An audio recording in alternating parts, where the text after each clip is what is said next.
5월 14일 에스겔 39장 21절부터 29절까지의 말씀입니다. 시간 21절부터 25절까지의 말씀 함께 보겠습니다. 내가 내 영광을 여러 족속 가운데 나타내어 모든 민족이 내가 행한 심판과 내가 그 위에 나타난 권능을 보게 하리니 그 날 이후에 이스라엘 족속은 내가 여호와의 자기들의 하나님인 줄 알겠고 여러 민족은 이스라엘 족속이 그 죄악으로 말미암아 사로잡혀 갔던 줄을 알지어다.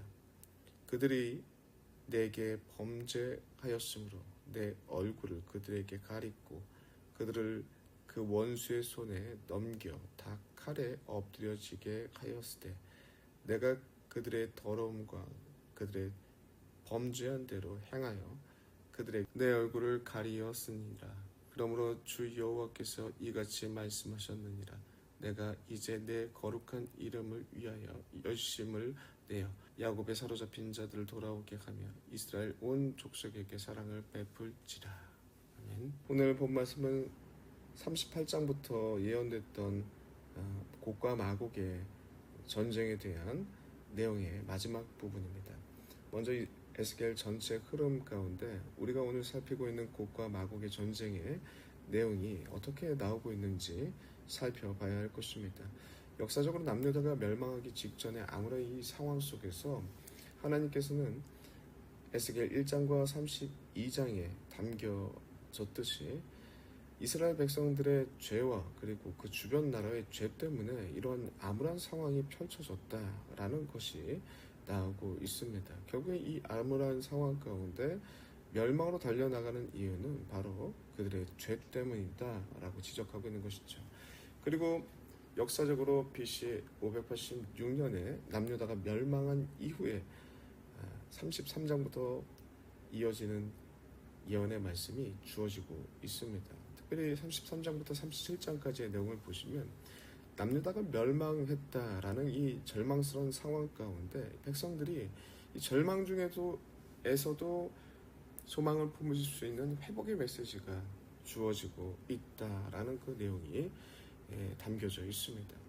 그리고 그 회복의 예언이 역사 가운데 이루어지기 전에 어떠한 일들이 있을 것인가에 대해서 38장부터 39장에 나와 있는 곡과 마곡으로 상징되는 악한 세력들의 연합군의 총공세가 있을 것이다 라는 것을 보여주고 있습니다.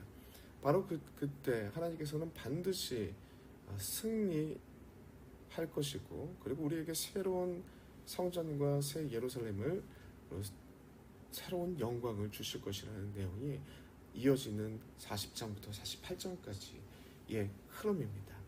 이 전체적인 흐름 가운데 오늘 본문이 다루고 있는 내용은 무엇이냐면 곡과 마곡의 전쟁의 최종 결론에 해당되는 내용이 나오고 있습니다.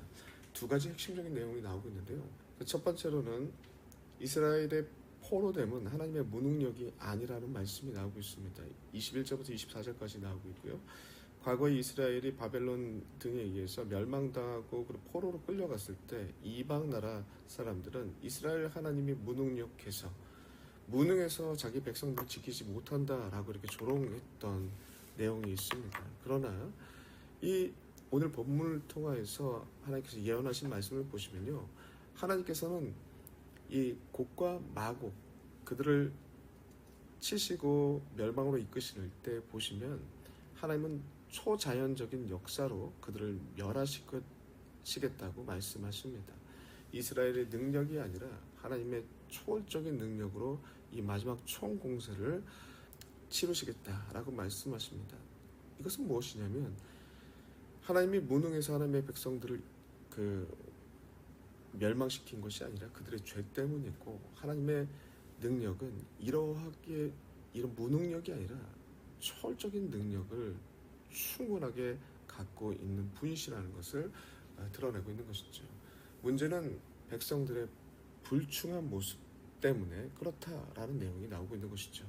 23절을 보시면요, 여러 민족은 이스라엘 족속이 그 죄악으로 말미암아 사로잡혀 갔던 줄을 알지라.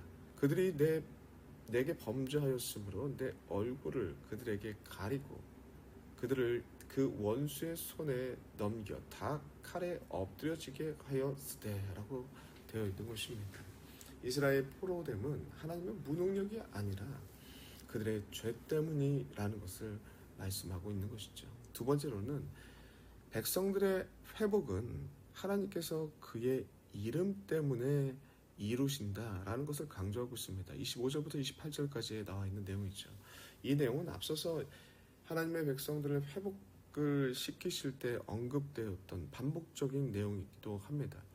백성들이 어떠한 선한 모습과 어떠한 선행, 그 공로 때문에 구원의 역사가 펼쳐지는 것이 아니라 하나님께서 하나님의 이름을 위하여 그가 하셨던 신실한 언약의 성취를 위하여 이 일을 행하신다라고 하시며, 또한 사랑이 하나님의 무한하시고 변함없는 그 사랑이 이 일을 이루신다라고 말씀하고 있습니다. 25절을 보시면요. 그러므로 주 여호와께서 이같이 말씀하셨느니라. 내가 이제 내 거룩한 이름을 위하여 열심을 내어 야곱의 사로잡힌 자를 돌아오게 하며 이스라엘 온 족속에게 사랑을 베풀지라 라고 말씀하십니다. 하나님의 회복과 구원에 있어서 인간의 어떠한 자랑도 있을 수 없다라는 말씀을 하고 있는 것이죠. 오히려 과거에 불순종했음에도 불구하고 다시 회복시키시는 무한하신 사랑과 공의 앞에 우리 무능력함을 고백할 수밖에 없다라는 것이 오늘 본문에 나와 있는 말씀입니다. 그러므로 그 회복의 언약 앞에 하나님의 백성들을 자신의 과거의 죄악을 진정으로 인정할 수밖에 없고 그 앞에 그 무능력함을 고백하며 돌이킬 수밖에 없는 그러한 상황이 되는 것입니다. 26절을 보시면요. 그들이 그 땅에 평안히 거주하고 두렵게 할 자가 없게 될 때에 부끄러움을 품고 내게 범한 죄를 뉘우치리니, 본인들의 연약하고 부족한 모습들을 바라보고 뉘우치는 그런 역사가 일어나겠다라고 말씀하는 것이죠. 이어지는 27절을 보시면요. 내가 그들을 만민 중에서 돌아오게 하고 적국 중에서 모아내어 많은 민족이 보는 데서 그들로 말미암아 나의 거룩함을 나타낼 때라라고 말씀하십니다. 이러한 온전한 돌이킴이 있는 백성들, 그 백성들은 28절에 하나도 남김없이 하나님께서 모으실 것이다 라고 말씀하십니다. 그리고 마지막으로 세 번째 내용이 나오고 있는데요. 그 내용은 무엇이냐면 하나님의 영을 부어주심으로 완전한 회복으로 이끌겠다라는 내용이 나오고 있습니다. 하나님께서는 이제 29절을 보시면 다시 내 얼굴을 그들에게 가리지 아니하리라 라고 선언하시면서 하나님께서 얼굴을 가리지 아니하시는 그 근거로 내 영, 이 성령이죠. 내 영을 이스라엘 족속들에게 쏟았기 때문이다 라고 얘기합니다. 외형적으로 복귀되는 것을 넘어서 백성들의 마음을 근본적으로 변화시키는 성령의 영적인 부흥을 약속하고 있는 것입니다. 29절 보시면 내가 다시 내 얼굴을 그들에게 가리지 아니하리니 이는 내가 내 영을 이스라엘 족속에게 쏟았음이라. 주 여호와의 말씀이니라. 정리하겠습니다. 절망의 상황일수록 우리를 온전하게 회복하게 만드시는 그 하나님을 바라봐야 할 것입니다. 하나님께서는 이때 세 가지의 일을 하십니다. 첫 번째로는 이스라엘의 포로됨은 하나님의 무능력이 아님을 드러내십니다. 하나님의 전적인 능한 손길을 우리에게 보이실 것입니다. 두 번째로는 백성의 회복은 하나님께서 그의 이름 때문에 이루신 것이다. 우리의 능력이 아니라 하나님의 그 전능하시고 신실하신 그 이름을, 우리 약속을 이루시는 일들로 우리에게 나타나실 것입니다. 그리고 세 번째로는 하나님의 영을 부어주심으로 완전한 회복으로 우리를 이끄신다라는 것을 보여주십니다. 간단히 정리하자면 이렇습니다. 하나님의 강한 손길을 우리에게 보이실 것이고, 그리고 하나님의 그 신실하심으로 반드시 우리를 회복의 길로 이끄실 거고, 그것을 넘어서 하나님의 영을 부어주심으로 완전한 회복으로 우리를 이끄신다라는 것을 보이시고 있습니다. 이러한 하나님의 역사가 우리를 살리는 것이죠. 우리를 살릴 것입니다. 절망스러운 현실 가운데서도 힘을 주실 것입니다. 이러한 힘을 주시는 생명의 약속을 붙잡고 오늘을 살아가시는 주의 백성들이 되시길 간절히 소망합니다. 기도하겠습니다. 하나님, 너무나 감사합니다.